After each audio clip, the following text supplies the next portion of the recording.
Hi everyone, this is Subeda from Zephyr Lake Carmelite Mission. Today I'm going to continue my series on St. John of the Cross's Ascent of Mount Carmel, Book 2, Chapter 9 through 12. I can tell you that of all the chapters and of all the books that I've read, these subsequent chapters in today's episode were the ones that produced the most transformative effect in my life, in my spiritual life. And oftentimes we can hear the same words many times, but it may be the 100th time that we hear those words that they have a substantive effect in our life and in our soul. And that's what I experienced. So I hope you too have a special moment as you read these chapters from St. John of the Cross's Ascent of Mount Carmel, Book 2, Chapters 9 through 12. In the last video, we spoke of the necessity for the purification of the intellect, will, and memory by pursuing and increasing in the theological virtues of faith, hope, and charity. In this chapter, St. John of the Cross provides proofs from passages and figures from the Bible, from the scripture, both Old Testament and New Testament, that faith is a means for the intellect to attain the divine union of love. The intellect must be cleansed and emptied of everything to do with the senses. Once the intellect is divested and liberated of everything clearly intelligible, inwardly purified, inwardly pacified and silenced, supported by faith alone, then the likeness between faith and God becomes so close that there is no difference between them. Then believing in God and seeing Him becomes so close and almost the same. Faith dazzles and blinds us. We must walk in faith alone. The intellect must be blind and dark and abide in faith alone, for it is joined with God under this dark cloud of faith. And here he references Psalm 18. I'm not going to read the whole psalm or read all those scripture passages because I would like you to read that on your own. They are quite long passages, and in the interest of time, I'm just going to share with you his reflections. And in Psalm 18, we see God hidden in the cloud. The darkness under God's feet is his hiding place. The dark waters of his dwelling denotes the obscurity of faith. And God soars above all understanding. And he's riding on a cherub. And this cherub represents those who contemplate God. The wings of the wind are the subtle ideas and lofty concepts of the Spirit. No one can reach God through human effort. God descended in darkness and filled the temple, so the Israelites could not see the temple. This was in 1 Kings chapter 8. And the Lord has promised to dwell in darkness. And in Exodus chapter 24, we see God was covered with darkness on the mount when Moses saw him. And in the book of Job, God spoke to Job from dark air. Always God appeared in darkness. This is the obscurity of faith. And in Judges chapter 7, we see the clay jars of Gideon's army contained light, which only became visible when the jars were broken. Similarly, when the perfect divine light comes and the darkness of faith is taken away, we will see God. 1 Corinthians chapter 13. At the end of life, when faith reaches its end, at the breaking of mortal life, the glory and content of faith, light of divinity will appear all at once, and that is the beatific vision. In this life, God promises to dwell in the darkness of faith, the dark air, the darkness of the clay jars, the dark cloud, etc. When the clay jar of this life breaks, we will see God face to face in glory. And Jesus is this light. He is God, but we only see him through faith. But at the end of this mortal life, we will see him face to face. The concepts and apprehensions of the intellect, they cause hindrance and harm along the road of faith. We must know the proper conduct for the soul, so the soul can profit from sensory and spiritual apprehensions rather than suffer harm. So here it's really talking about these visions, supernatural, and even natural imaginations that we may have, how sometimes they can actually become an impediment for advanced spiritual persons. So we need to always have a spiritual director who guides us in these. And in subsequent chapters, which I won't be covering in this episode, he speaks of some of the signs when we know we are at that point and we need to abandon those methods of meditations that we have done all our life. And we never do that on our own. We only rely on spiritual directors. In fact, all of these chapters, John of the Cross wrote specifically for spiritual directors so that they will be able to guide, and confessors, they will be able to guide the souls that are more advanced in their spiritual life in the proper way.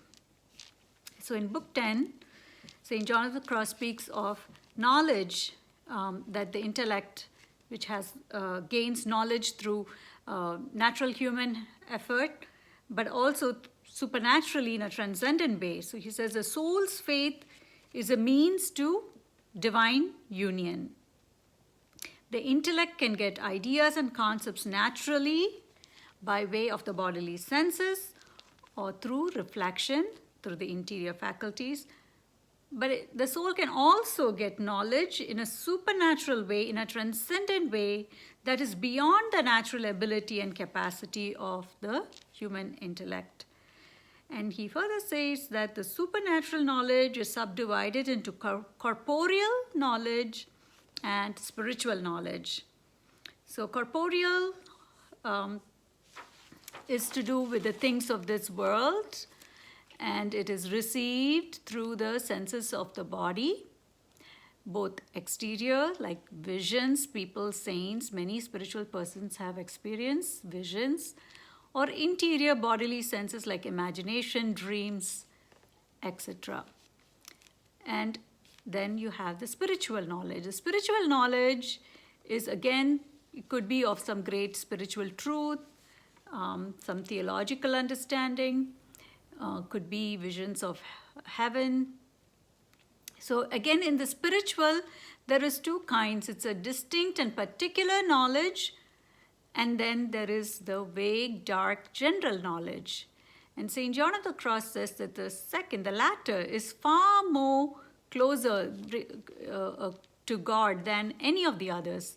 The corporeal visions, the interior dreams and imaginations, even though they are supernatural, and even the spiritual knowledge, which is more particular and distinct, are not as high as the vague, dark, general knowledge, which is which is through contemplation. So the particular knowledge includes 4 kinds. He says visions, revelations, locutions, and spiritual feelings. And then the dark, vague, general knowledge is of only one kind, and that is contemplation. So he's trying to guide souls to desire contemplation, and the ones who are already experiencing contemplation, that they would pursue their spiritual lives in the proper way and not, relapse back into beginner's stage. In Book 11, he says, spiritual persons can usually and do perceive supernatural representations and objects by way of the exterior bodily senses of sight, hearing, smell, taste, and touch. So if you're experiencing some things like this, do not be alarmed. It is natural. As you become more and more spiritual, these will occur. But then he says, how do we treat them? How do we deal with them? And he goes into each of the 5 senses, sight. He gives examples. He says we can have visions of images, persons from the other life, like saints, good angels, and also bad angels, unusual lights and splendors. And with respect to hearing, we could experience extraordinary words from these visions that we are actually seeing, or even extraordinary words without these visions. And the third, he speaks of the smell. We could have sweet fragrances without origin. I know many people experience the sweet fragrance of roses. I myself have had these experiences when I met with some spiritual people. They would have the sweet fragrance of roses emanating because of the sanctity of their sanctity. And taste, exquisite savors, touches, extreme delight, spiritual unction that passes from the spirit to the senses. These are overflow from the affection and devotion of the sensible spirit of spiritual persons. And then he says, cautions us, one must always reject and not rely on these apprehensions that come through bodily senses, even though it comes from God. And then he goes in much detail to explain why. He actually says, flee from them and don't even examine if they are good or bad. He says, the more exterior these representations are, the less certain they are that they originated from God. Again, he's trying to give this as a advice for spiritual directors, because people could come to them with saying they're having these visions and they're seeing this, that, and the other. And he's trying to give this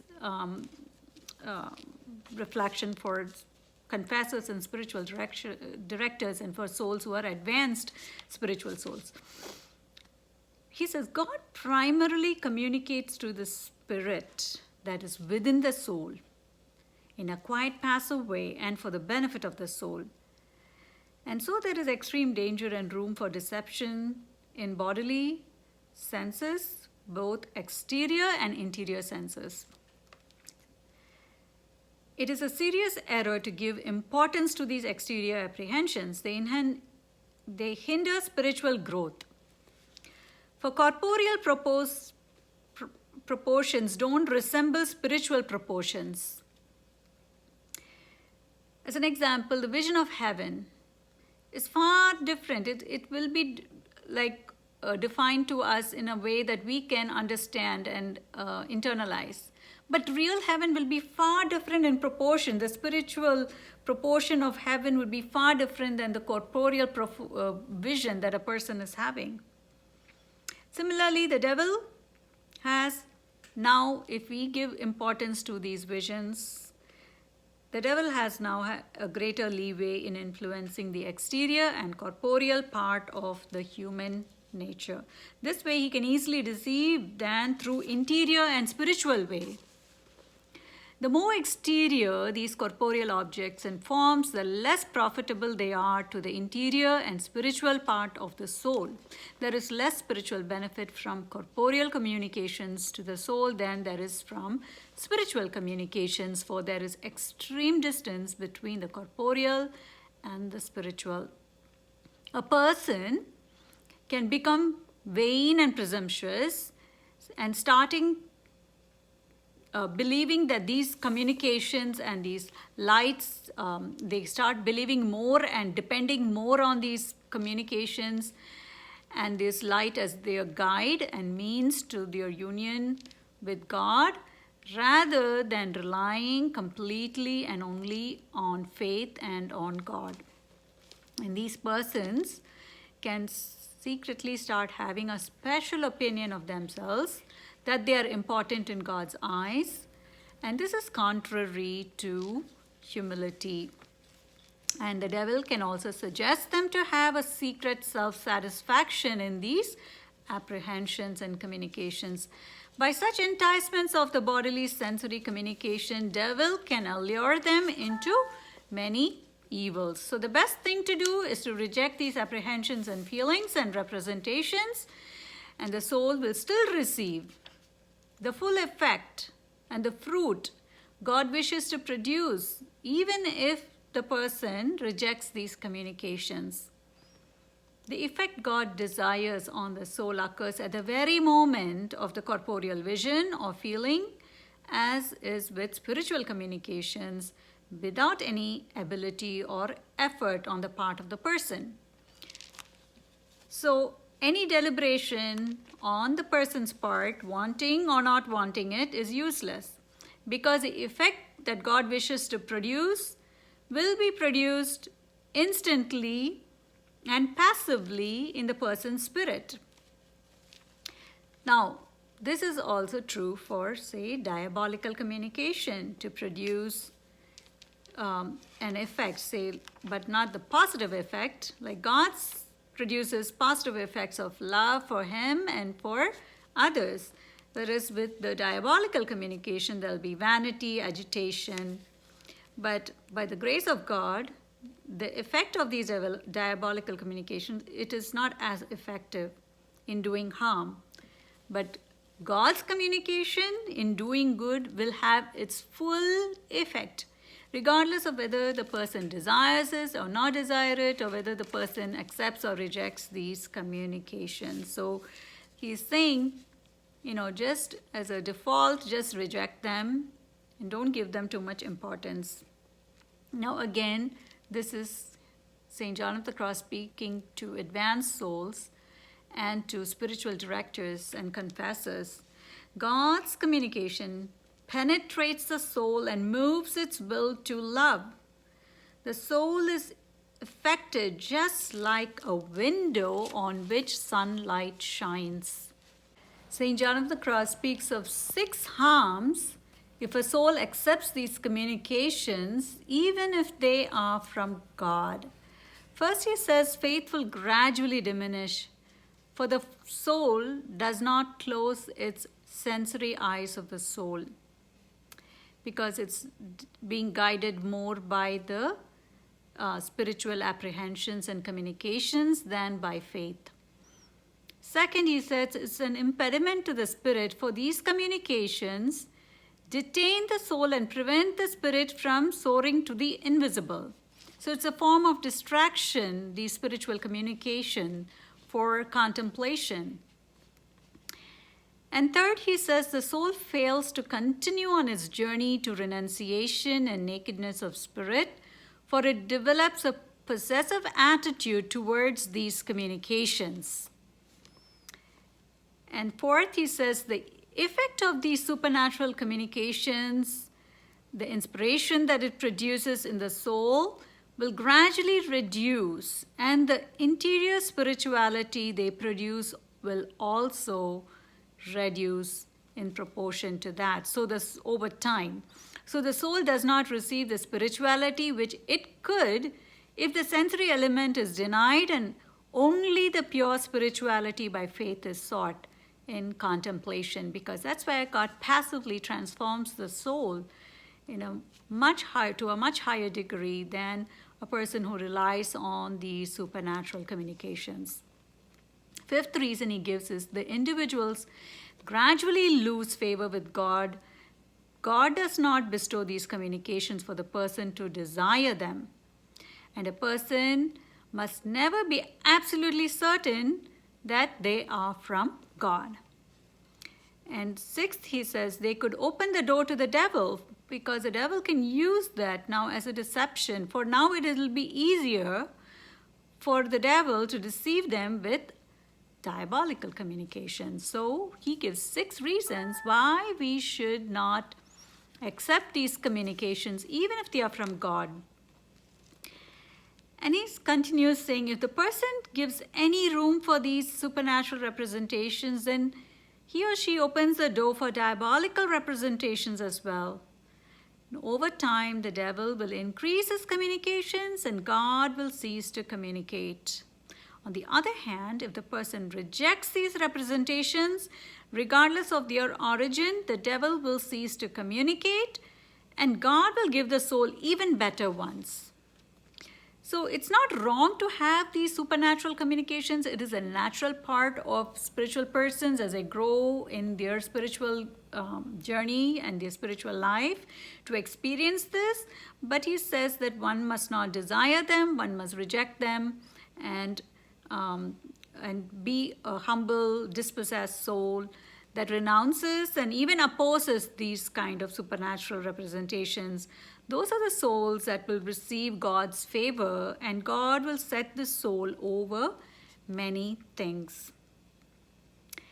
Then he says, remain faithful and indifferent to these spiritual favors, and the Lord will transform degree by degree until divine union is reached in contemplation. The first morsel of graces transform the exterior of the person. If the soul shows moderation for strength and nourishment, then the second and third and all the way to the seventh mansion of Saint Teresa of Avila's interior castle will be reached by the soul, until the soul is put in the wine cellar of perfect love, perfect charity by the bridegroom, that is Christ himself. So he says, exercise the love of God to carry on the fight against the beast of the apocalypse. So here he again refers in the scripture, in the book of Apocalypse, the beast with the 7 heads. He says, win one degree to another, one mansion to the next, waging war against the 7 heads of the beast. And he says, denial of sensible objects of the world, that's the basic. Then denial of the sensory visions, apparitions that one can see, touch, smell, taste, etc. And then the interior senses also we deny, that is dreams, mental visions, etc. Thereby we go from meditation to contemplation. By the cutting of the first and second heads, that is the denial of the exterior sensible objects of the world and the sensory visions, the spiritual person enters the first room of love and the second of living faith. And he says, do not grasp for sensory communications, because this is an impediment to faith. The sensory visions and apprehensions do not serve as a means for the union, for they have to, because they have no resemblance to God. However high these visions and apprehensions might be, they have no resemblance to God. And the person who rejects them denies the devil the opportunity to inject errors and to destroy the faith that person needs in order to journey towards the union of the soul with God. So exterior apprehensions must never be desired. And then he says, under some rare cases, one can accept them, but only under spiritual direction and from competent spiritual advisors, and I would add the magisterium of the church. Next, in chapter 12, St. John of the Cross will first discuss the natural apprehensions of the interior senses before discussing imaginative visions imparted supernaturally to the interior senses.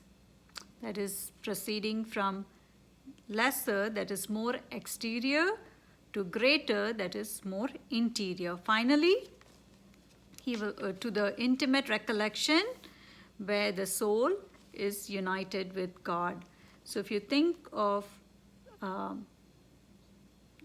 the effect, the positive effect that God produces in the soul, the least positive effects are experienced by exterior natural sensory things. Then the exterior supernatural senses like visions and apparitions. Then it is the interior natural senses like meditation through our imagination, through our human effort. And then the interior supernatural senses like dreams and visions that are interior locutions. But the greatest effect of transformation that God produces in the soul is contemplation, where we experience the union of the soul with God. So, interior corporeal senses. So, imaginative power and fantasy. Every imaginative form and apprehension that is natural during meditation is not capable of being the means to the union of the soul with God. Now, this may come as a shock if you are used to meditating, discursive meditation, like meditating on the crucifix and all those things. But this again is for advanced souls. And there are two interior bodily senses, the imagination and the fantasy, and there are two kinds, there's a natural and the supernatural. So the natural imagination and phantasms are constructed actively by human effort, by the soul, through its own power during meditation. Example, meditating on the crucifixion of Christ. The soul must empty itself of these images and recollect its interior senses just as it must recollect its exterior senses and leave them in darkness of faith in order to begin the journey for the union of the soul with God.